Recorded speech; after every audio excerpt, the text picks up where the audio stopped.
Hey, thanks for coming back to my YouTube, or welcome if you're new. Please feel free to subscribe if you're interested in anti-MLM, anti-scam, consumer protection, cult stuff. And I just wanted to pop on while I was uploading this real quick and just kind of redo the introduction, because when Mallory uploaded it on her channel, she introduced me and it felt kind of weird to upload the same exact thing. So please enjoy this short-ish interview with my good friend Mallory, where we talk about the survey that I am asking all of my subscribers on YouTube and followers on Instagram to take and share. We'll tell you why in a minute.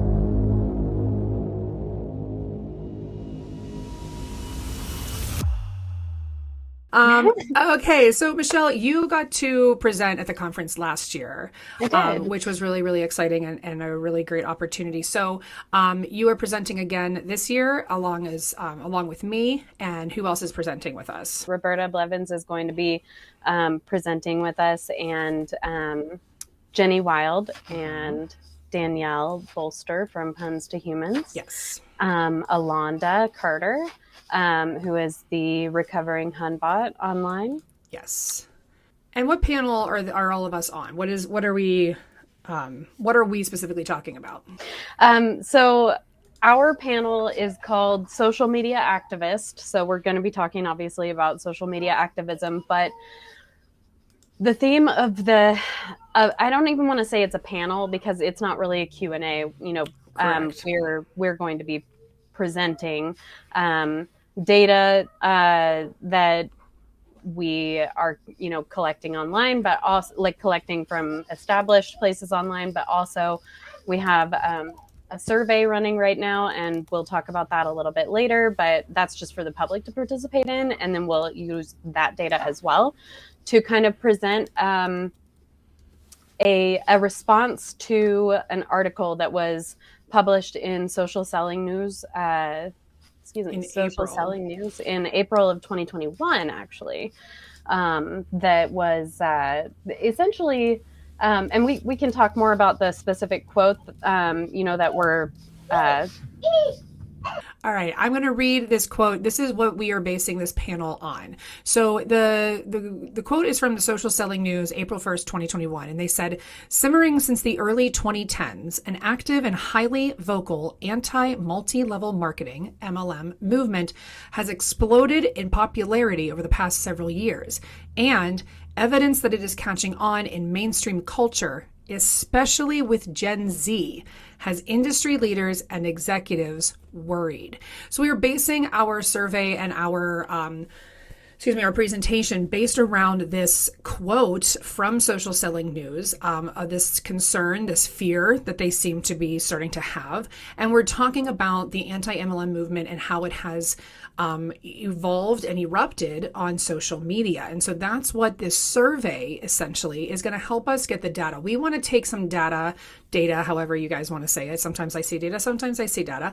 We want to take this data and we want to be able to say, yeah, actually, based on this one research study that we did, we can corroborate this statement, or maybe we can't. And so we can talk about what could their perception be of what we're actually doing. So we need everybody's help on this survey so that we can talk more about this.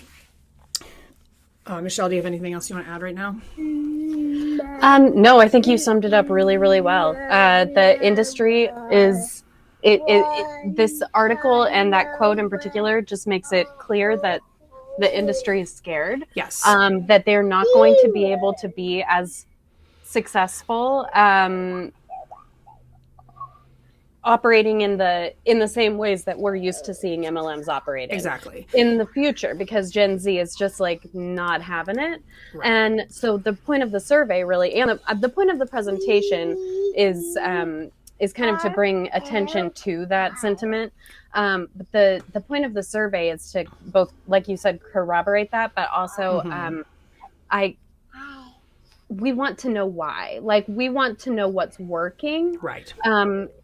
On social media, and maybe what's not working. And I hope that these questions help us kind of drill that down, even if not just for the presentation, but for the future of our activism online. Exactly. So, and so just like what you just said, Michelle, like this is, I've talked frequently a lot about how anti-MLM on social media is really just a movement of individual people. There's, the MLM movement has the DSA, right? The Direct Sellers Association. Is that what the A stands for?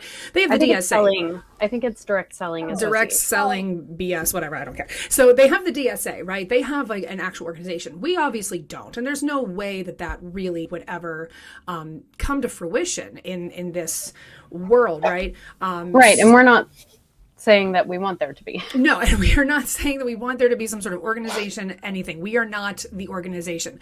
We are, however, interested in the process and what is working, what is not working, so that we can start, really trying to make more changes on the federal level and really start to create more content too that is geared towards what you, the consumer, may be wanting to consume. Yeah. So here's the survey that we put together.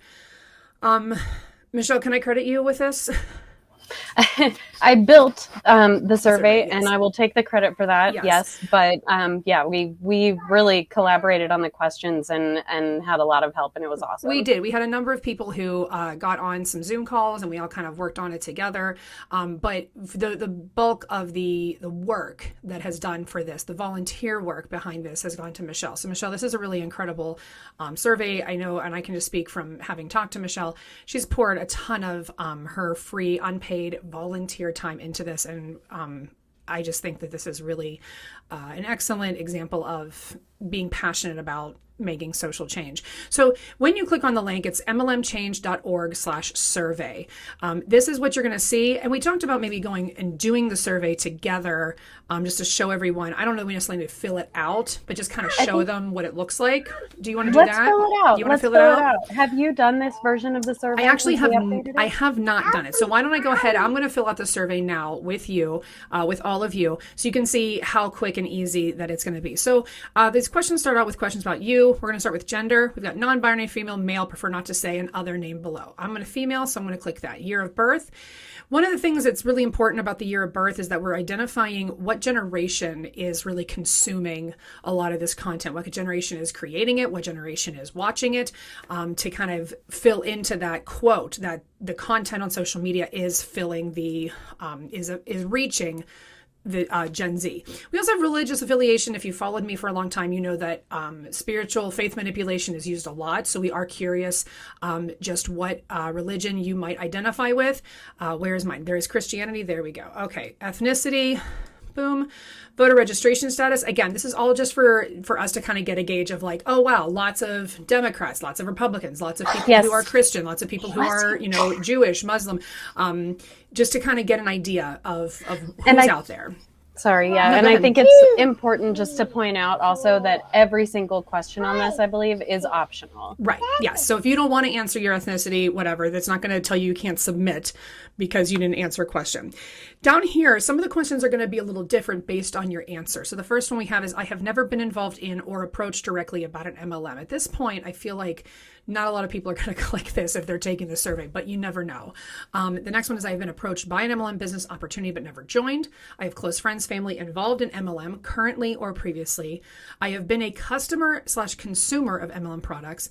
I have participated in an MLM as a representative, and I am currently in an MLM. I am going to click this one because that is how that is my involvement in MLM. Now the questions that pop up. Oh, go ahead. Sorry, Michelle. Sorry. It's select all that apply on that one.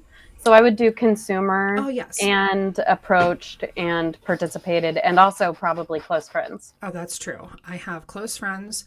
I have been a consumer. And I have a approach. feeling most of the people that are going to be taking this survey are probably going to be selecting those four. Yeah, probably. That's probably true. So then the questions pop up based on your answer. So if I had unclicked, so let me unclick this real quick so I can show you. I've never been in MLM. You get different questions because we really want to know about the experience based on what you identify as in terms of your involvement on the spectrum of MLM. So then we ask about mental health. And some of you, if you've been following me or Michelle for a long time, we know that a lot of times when people join, it's because they have been, they're in a dark space, they're in a rough space, they're always at a really low point, right? So we're kind of trying to get a gauge of where people were mentally when they joined. So did you have one or more known or suspected mental health diagnoses at the time you were introduced to MLM? If so, what? So yes, I did. I have ADHD. And you, again, do not have to disclose what it is. You can just say, prefer not to say, or you can say, yes, but I don't want to say. Michelle also made the question to say, did you have one or more known or suspected? So you might be someone who was like, oh, at that time, I definitely thought I had ADHD, but I had not been diagnosed yet, right? That's okay. You don't have to have, we don't need you to say like, oh, I can't say this because I didn't have a formal diagnosis. That's not really what we're trying to get at. Do you currently have one or more known or suspected mental health diagnosis? So now we're talking about where are you at now? Yes, I still do. Let me actually put general ADHD and generalized anxiety disorder. And then I'm going to put the same thing. I'm just going to put same as previous. Did you experience distress while in or while leaving MLM? I did not. So I'm going to put no. Okay. I guess if you put yes, there's no other answers to that. So I did not. So I'm just going to put no. Answer these as you would have at the time in your life when you were first approached about an MLM business opportunity. So again, we're trying to gather data on what types of situations, scenarios, people are being recruited, right? So even if right now you're a doctorate, but when you were recruited, you had a bachelor's, we want to know when you first joined an MLM, right? So my level of education when I first joined was bachelor's degree. I was married and I was somewhere between there. Number of children, I had one. Employment status, I was employed full-time. My husband was employed full-time. Was I? Yes, I was. Okay. Economic class, I'm probably working, I guess I'm middle class. While you were growing up. So now we want to know what your attitude and your perceptions about MLM are. So while you were growing up, did you have an understanding of what multi-level marketing was, even if it was incorrect? No, I did not. While you were growing up, were you aware of any family, friends, or relatives being part of an MLM? I was not. I now know that people were, but I wasn't aware of it. While you were growing up, what was your general opinion of multi-level marketing? Not applicable. I didn't know what it was. Are you now aware of any family, friends having been part of an MLM that you were unaware of at the time? Yes. What is currently your general opinion of multi-level marketing? Negative. Has your opinion of multi-level marketing changed over time? Yes. It's gotten worse. There we go. Okay, so if it's no, what does it do? Okay, so nothing happens there. So if you click yes, it's asking if your opinion's gotten better or if your opinion has gotten worse. And obviously, I hate it. General differences and impacts on perceptions of MLM. Which generation do you identify as part of? So this goes back to that quote, right? So I am unfortunately, a millennial. I don't know if that's unfortunate. I don't know. I fought I'm so a pretty hard proud millennial. I don't know. For so long, I was like, I'm not a millennial. Don't you classify me as that? And I don't know. Which of the following are true of your outlook on MLM? It's a legit way to make money. It's a scam. It is something to be skeptical of, but potentially worthwhile. It is something I have no opinion on. I think we all know my answer. Which of the following would you say are true of the overall general outlook of your generation on MLM? So we're asking what you think your peers who are in your generation. So for me, millennials, I think that it's a scam and here. And I think all three. Is that okay, Michelle? I think for my generation, for millennials, we're all kind of across the board still. I know you don't make the rules. You just make the surveys. Which generation do you think has the most positive opinion of MLM? I think it's boomers. Which generation? I also think Gen X. I don't know. I guess Gen Z, I'm going to say based on that quote. That's my thoughts. There's no wrong answers in the I know, survey. but I'm actually just wondering what I actually think. I think it's best to go with your first instinct. I actually think the more that I think about it, I think more Gen X, because yes, we have a lot of boomers, but I feel like they're not really doing it anymore. I feel like a lot of the really that really top leader from Monet, the top leader from Monet with the purple hair. I don't want to name names on my channel, but I think she's probably Gen X. I wouldn't classify her as a boomer. Yeah, well, I didn't want to name names. I'm trying to be Really? better. I'm trying to be different. Oh, I'm sorry. Yeah. That's okay. She looks like a cajillionaire. Well, right, but I feel like she's Gen X. I don't feel like she's Boomer, but I don't know. What do I know? No, have you I ever? think she's Gen X. Yeah. Right. Okay, so now we're asking about your social media, right? Okay, have you ever purchased a product from an MLM company through social media? I'm going to say yes because I was in Facebook groups, and that's where I purchase things from. Yeah, and if you look underneath there, it does kind of clarify that it includes purchasing that. a representative or website after being marketed to on social media. Yep. Have you ever felt pressure to join an MLM company through social media? Yes, yes, yes. Have you ever shared or reposted content related to the anti-MLM activist movement or otherwise critical of multi-level marketing on social media? Yes. Where did you first hear of the anti-MLM movement? TikTok. What social media platforms and types of content do you feel have been most informative or impactful on your overall opinion of multi-level marketing? I want to say that. I want to say podcasts. I want to say that, and TikTok. I don't know how I feel about Instagram. Do you want to talk about these options a little bit? I feel like this is one of the most important questions. Oh, well then, yes, let's talk about those options. Okay, so let's reread the question. What social media platforms and types of content do you feel have been most informative or impactful on your overall opinion of multi-level marketing? So, we're talking about, so when you've got Facebook groups and Facebook posts, a lot of us know that there's a lot of Facebook groups that are called no, I don't want to join your pyramid scheme, Karen, or whatever, things that are called like that. And a lot of times, I don't know what people's opinion of if they found those groups to be informative or maybe like a venting space, right? YouTube MLM company deep dives. So we know a lot of creators who create these types of these videos, this content, because it really helps the history of the company and then breaks down their compensation plan because it answers the questions that you're not going to get when you're being recruited. Podcast interview style. So we're talking about podcasts like Life After MLM, From Hunts to Humans. I know there's other ones that I can't, obviously people are like, that's for friends. Yes. I can't think of a lot off the top of my head right now, but then we also have podcast documentary style. So then we can look at podcasts like The Dream, where it's not so much interview, they're talking more about an experience someone had, right?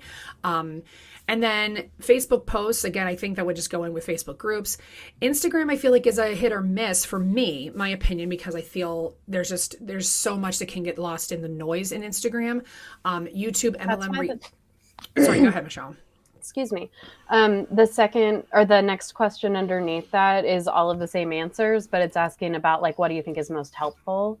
Gotcha. So first it asks what's been most helpful for you? And then what do you think has been most helpful on society overall? Yeah. Gotcha. Yeah. So, and then the MLM reaction videos, that's when creators are taking people's content and saying hey, this is why this is problematic. Here's what they said. Here's the truth behind it. When I first started, I used to do Instagram reels and TikTok duets where I would put, I would mirror what they were doing and I would put the actual truth of what they were saying, or the subtext, right, of what was being said. And then TikTok, obviously we know how TikTok works, and Twitter. I'm not really on Twitter. I only got on Twitter when Elon Musk bought it because I wanted to see what happened. that was it. So you did the opposite of most people. I did too, actually. Well, I had an account. I got back on Twitter after several years of not using it last summer. And I was like, this is so wrong.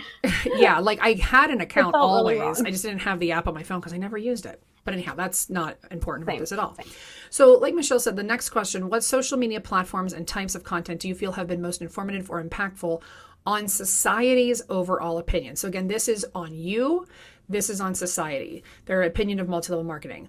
I think podcasts and YouTube is the most impactful. I don't know if anyone else disagrees with me, but that's why this is a survey and that's your opinion. Exactly. I don't want to even go into my opinion on it because this is literally just how to do it. Right. How do you feel about the anti-MLM movement on social media? I support it. And then, do you think the anti-MLM movement on social media is effective? Sorry, I'm rushing my words. Do you think the anti-MLM movement on social media is effective in achieving its goals? Why or why not? So this is the only essay, written response, not essay, that sounds so collegiate or whatever, but this unless is the only you filled out this survey the first day that it was out. Right. So In the which survey has case, been out feel for a free while. to take it again or not. Yeah. So I obviously have my own opinion on this. I do want this to be anonymous, so I'm not going to answer this question in this video, but I will answer this question later. But this took us about, okay, so like 10-ish minutes, but I was talking through a lot of it and we had a couple of pauses. So I will figuring, say it only took me 6 minutes on my own. right. So figuring we're asking 5 to 10 minutes of your time, right?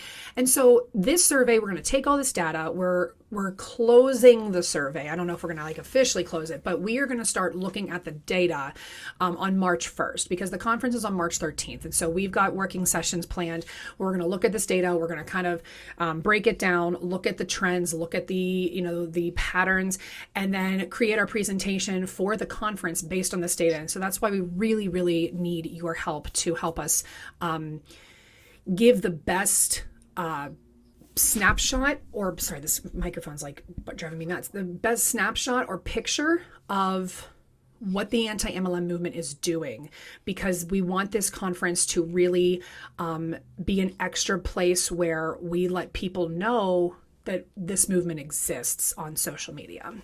Yeah, absolutely. And how big the waves are that it's been making, because Yes. that's really the point of Social Selling News putting out that article, was to say essentially the same thing that we've heard from people like Doug Brooks, who's worked, against, scams and unethical pyramid Schemes. structures and everything. Yeah, schemes. Oh my God, pyramid schemes. Woo! Monday morning, everyone. Sorry. I know, right?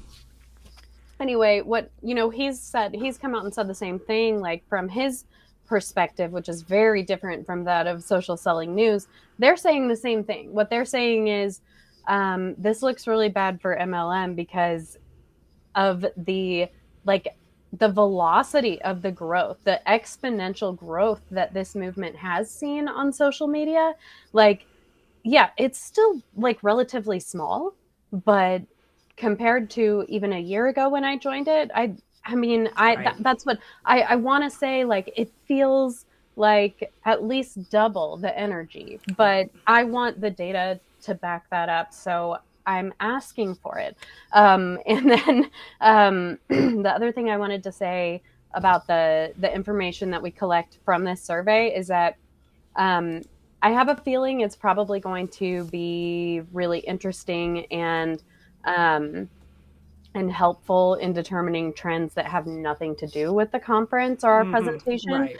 So what I'd really like to also do is after the hard cutoff, whenever we decide that's going to be, I'm going to just make all of the anonymous answers available to anyone. Yeah. I'm going to make it an open source kind of, that use this data however you want, because it's there for all of us. It's not Absolutely. it's not just for the conference. Right, absolutely. So, and we've talked about too how this might be a survey that we revamp and send back out, especially mid-year, kind of get like a pulse on everything, and then for next year's conference, just to kind of keep a pulse on the movement and help move it along in a positive way, so that we can keep making effective change.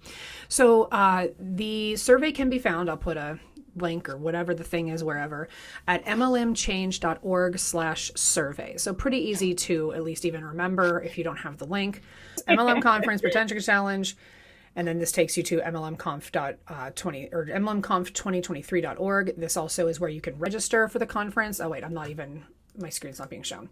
So here is the mlmconf2023.org. This is the website.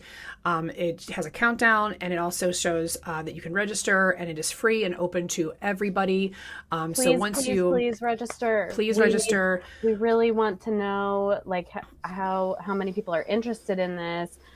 Even if you can't make it for the full day or anything like that, register ahead of time, and you'll have the link to get in and all that stuff if you decide to come. Yeah, If you absolutely. really want to see those names on there, it'd be great. Yeah, absolutely. So we really appreciate the College of New Jersey for sponsoring this conference, and all the time and effort, Michelle, that you've put into the survey for our presentation. And there's lots of other, real quick, let's look at the other presenters that are going to be there, because the Well, actually, let's start with the session schedule real quick. Yeah. So first, they're going to review some recent MLM cases, right? We've seen a lot, especially because Doug Brooks has represented a lot of these people. And then also just the different things that are happening on larger scales. So Peter Vandernat, he's a retired Federal Trade Commission employee. Stacey Bosley, William Keep, he's the professor of marketing who essentially organized and runs this conference every year, and Claire Wack from the Federal Trade Commission. And then after a break, this is where the social media presentation will happen. We will talk about this data and present it.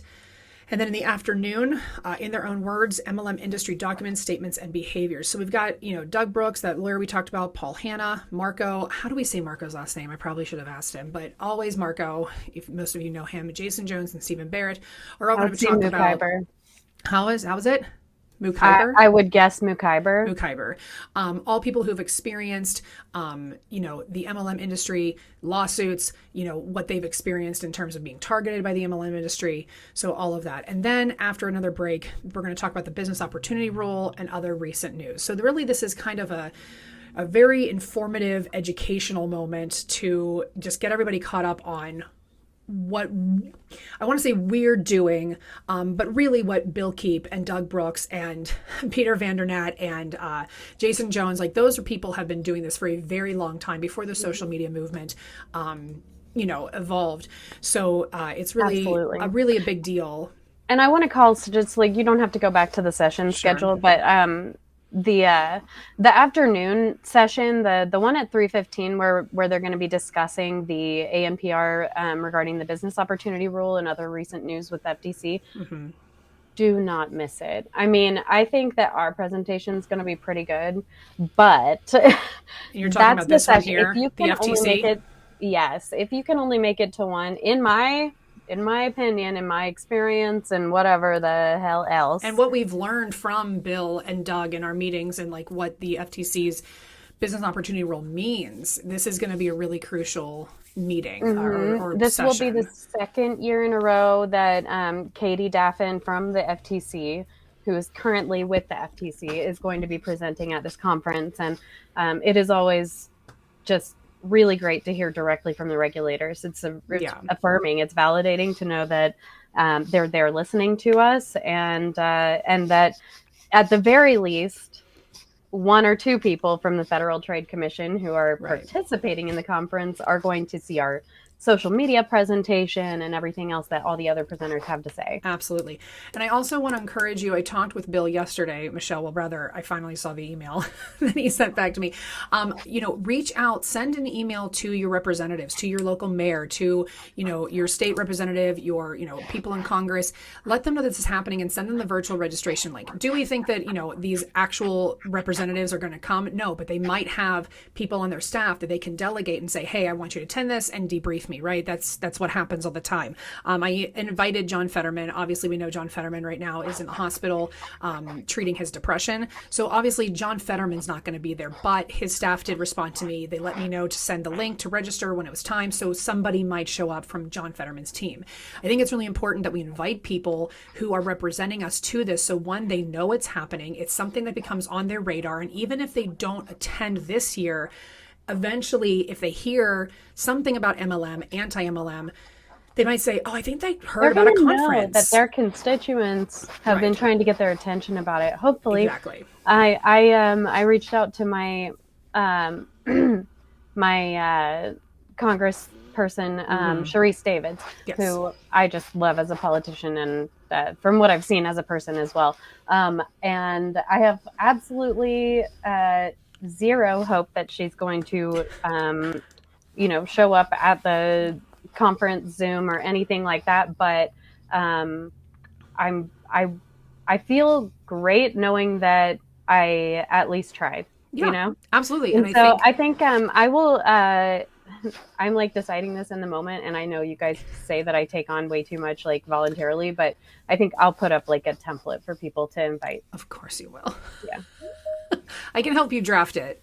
Okay. we can work on that together. So, well, we already both wrote our Congress people, so it should be pretty easy. I did. Well, I want to send emails to and more local sure people. You used a template. I did. I used yours.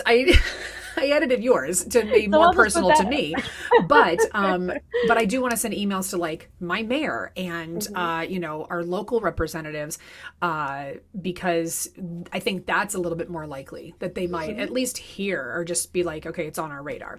So all right, that is all that we have. We just wanted to hop on, make a video, let you guys know what we need from you. If you have any questions, obviously please feel free to reach out to Michelle or myself. You can DM both of us on Instagram. That's probably the best way for, I don't know, for you, put Michelle. our emails and all the links in the show notes. Yeah, I'll put our emails and our Instagram accounts.